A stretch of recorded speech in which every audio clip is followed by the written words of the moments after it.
মির্জাফরের শাসনামলে বাংলার জনগণের অবস্থা কেমন ছিল? মীর জাফরের শাসন আমলে তিনি কি কখনো তার কৃতকর্মের জন্য অনুতপ্ত হয়েছিলেন? ইতিহাসের কোথাও মীর জাফরের তিনি কি যুদ্ধের সময় ইচ্ছা করে সৈন্য না পাঠিয়ে বিশ্বাসঘাতকতা করেছিলেন? হ্যাঁ, মীর জাফর ইচ্ছা মীর কাসেম কি মির্জাফরের চেয়ে ভালো ছিল? প্রথম দিকে মীর কাসিম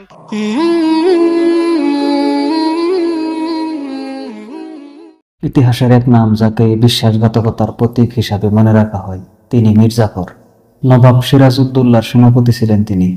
কিন্তু 1757 সালের পলাশীর যুদ্ধে ইংরেজের সঙ্গে গোপন চুক্তি করে নিজের জাতিকে করেছেন প্রতারণা। তার বিশ্বাসঘাতকতার ফলেই বাংলা, পরে সমগ্র ভারত পড়ে যায় ব্রিটিশের দখলে। আজও মির্জাফর শব্দটি ব্যবহার হয় একজন গাদ্দারের প্রতীক হিসাবে। একজন মুসলমান হয়ে নিজের জাতিকে কিভাবে যে বিক্রি করে দিল, চলুন জিজ্ঞেস করি এআইকে, কে ছিলেন মির্জাফর, আর কেনই বা তাকে গাদ্দার বলা হয়? জেমিনি বলতো, মির্জাফর কে ছিলেন এবং তিনি বাংলার নবাব কিভাবে হলেন? মীর জাফর ছিলেন বাংলার নবাব সিরাজউদ্দৌলার সেনাবাহিনীর প্রধান সেনাপতি। 1757 সালে পলাশীর যুদ্ধে তিনি নবাবের সাথে বিশ্বাসঘাতকতা করে ব্রিটিশ ইস্ট ইন্ডিয়া কোম্পানির সাথে হাত মেলান। এই বিশ্বাসঘাতকতার পুরস্কার স্বরূপ যুদ্ধ শেষে মীর জাফরকে বাংলার নবাব পদে বসানো হয়। যদি সিরাজউদ্দৌলা নবাব ছিলেন, তবে মির্জাফর কিভাবে তার জায়গা নিলেন?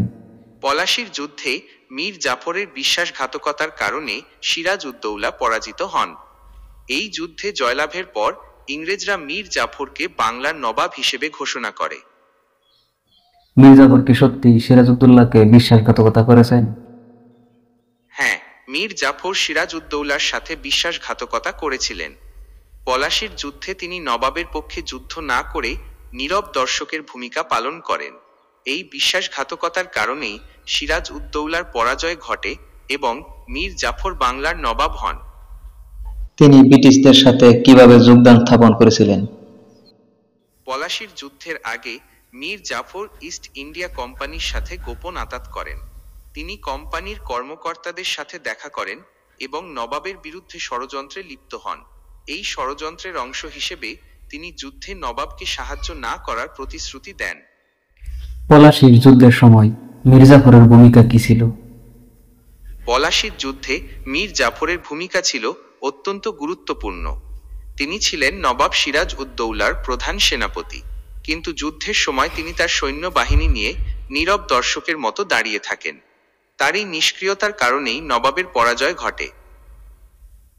তিনি কি যুদ্ধের সময় ইচ্ছা করে সৈন্য না পাঠিয়ে বিশ্বাসঘাতকতা করেছিলেন? হ্যাঁ, মীর জাফর ইচ্ছাকৃতভাবেই সৈন্য না পাঠিয়ে নবাবের সাথে বিশ্বাসঘাতকতা করেছিলেন।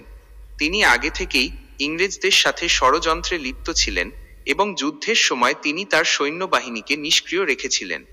এই বিশ্বাসঘাতকতার বিনিময়ে মির্জাফর কি পুরস্কার পেয়েছেন? বিশ্বাসঘাতকতার পুরস্কার স্বরূপ মীর জাফরকে বাংলার নবাবের মসনদে বসানো হয়। তবে এই পদটি ছিল নামমাত্র, প্রকৃত ক্ষমতা ছিল ইংরেজদের হাতে। তিনি নবাব হওয়ার পর কি ব্রিটিশের কাছে পূর্ণ স্বাধীনতা নিয়ে কাজ করতে পারছেন? না, নবাব হওয়ার পর মীর জাফর কখনোই ব্রিটিশদের কাছ থেকে পূর্ণ স্বাধীনতা নিয়ে কাজ করতে পারেননি। তিনি ছিলেন ব্রিটিশ ইস্ট ইন্ডিয়া কোম্পানির হাতের পুতুল। কোম্পানি তাকে তাদের নিজেদের স্বার্থে ব্যবহার করত। তাহলে ব্রিটিশরা বারবার কেন মির্জাফরকে সরিয়ে ফেলতে চাইছিলেন?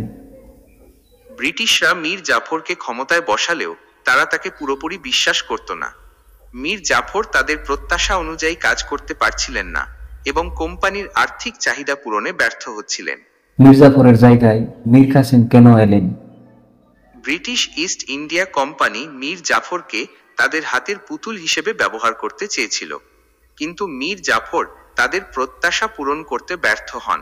তিনি কোম্পানির আর্থিক চাহিদা মেটাতে পারছিলেন না এবং তার দুর্বল শাসনের কারণে রাজ্যে অরাজকতা দেখা দেয়। তাই ব্রিটিশরা তাকে সরিয়ে মীর কাসিমকে ক্ষমতায় বসায়। মীর কাসিম ছিলেন মীর জাফরের জামাতা। তিনি কোম্পানিকে আর্থিক সুবিধা দেওয়ার প্রতিশ্রুতি দিয়েছিলেন। মীর কাসেম কি মির্জাফরের চেয়ে ভালো ছিল? প্রথম দিকে মীর কাসিম কিছুটা ভালো ছিলেন। তিনি কোম্পানির আর্থিক চাহিদা পূরণের চেষ্টা করেন এবং রাজ্যের কিছু উন্নতিও করেন। কিন্তু তার স্বাধীন চেতা মনোভাব এবং কিছু নীতির কারণে কোম্পানির সাথে তার বিরোধ শুরু হয়। মীর কাসিমকেও ব্রিটিশেরা সরিয়ে দিলে আবার মীর জাফরকেই কেন ফিরিয়ে আনলো? আসলে মীর কাসিম ব্রিটিশদের প্রত্যাশা পূরণ করতে পারেননি। তিনি ছিলেন স্বাধীন চেতা শাসক এবং ব্রিটিশদের হস্তক্ষেপ পছন্দ করতেন না। তাই ব্রিটিশরা তাকে সরিয়ে মীর জাফরকে আবার ক্ষমতায় বসায়। মীর জাফর ছিলেন তাদের হাতের পুতুল এবং তাদের কথা মতো চলতে রাজি ছিলেন। মীর জাফরের শাসন আমলে বাংলার জনগণের অবস্থা কেমন ছিল? মীর জাফরের শাসন আমলে বাংলার জনগণের অবস্থা খুবই শোচনীয় ছিল। তিনি ছিলেন ব্রিটিশ ইস্ট ইন্ডিয়া কোম্পানির হাতের পুতুল। কোম্পানি তার কাছ থেকে প্রচুর অর্থ আদায় করত, যার ফলে রাজ্যের অর্থনীতি ভেঙে পড়ে। কৃষকদের ওপর করের বোঝা বেড়ে যায় এবং সাধারণ মানুষ চরম দারিদ্র্যের শিকার হয়। তিনি কি কখনো তার কৃতকর্মের জন্য অনুতপ্ত হয়েছিলেন? ইতিহাসের কোথাও মীর জাফরের অনুতপ্ত হওয়ার কথা উল্লেখ নেই, বরং তিনি তার কৃতকর্মের জন্য লজ্জিত না হয়ে বরং ইংরেজদের সাথে আরও বেশি ক্ষমতা লাভের চেষ্টা করেছিলেন। তার এই আচরণ বাংলার ইতিহাসে তাকে একজন বিশ্বাসঘাতক হিসেবে চিহ্নিত করে। মৃত্যুর আগে মীর জাফর কেমন জীবন কাটিয়েছিলেন? মৃত্যুর আগে মীর জাফরের জীবন ছিল দুঃখ আর হতাশায় ভরা। ব্রিটিশদের হাতের পুতুল হয়ে থাকা, নিজের ভুল বুঝতে পারা এবং জনগণের ঘৃণার কারণে তার শেষ দিনগুলো খুব কষ্টে কেটেছিল।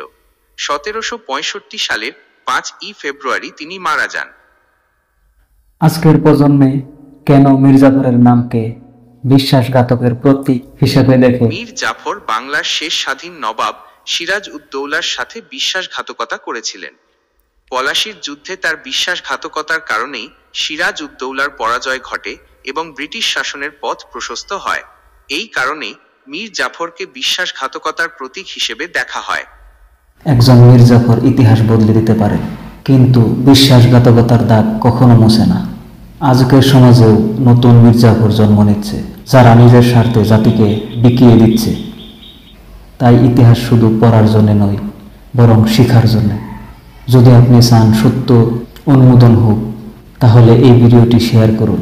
আর আগামী পর্বে জানব আরও এক অন্ধকার সত্য। আসসালামু আলাইকুম রাহমাতুল্লাহ। আজকের প্রজন্মে কেন মীর জাফরের নামকে বিশ্বাসঘাতকের প্রতীক হিসেবে দেখে? মীর জাফর বাংলার শেষ স্বাধীন নবাব সিরাজ উদ্দৌলার সাথে বিশ্বাসঘাতকতা করেছিলেন।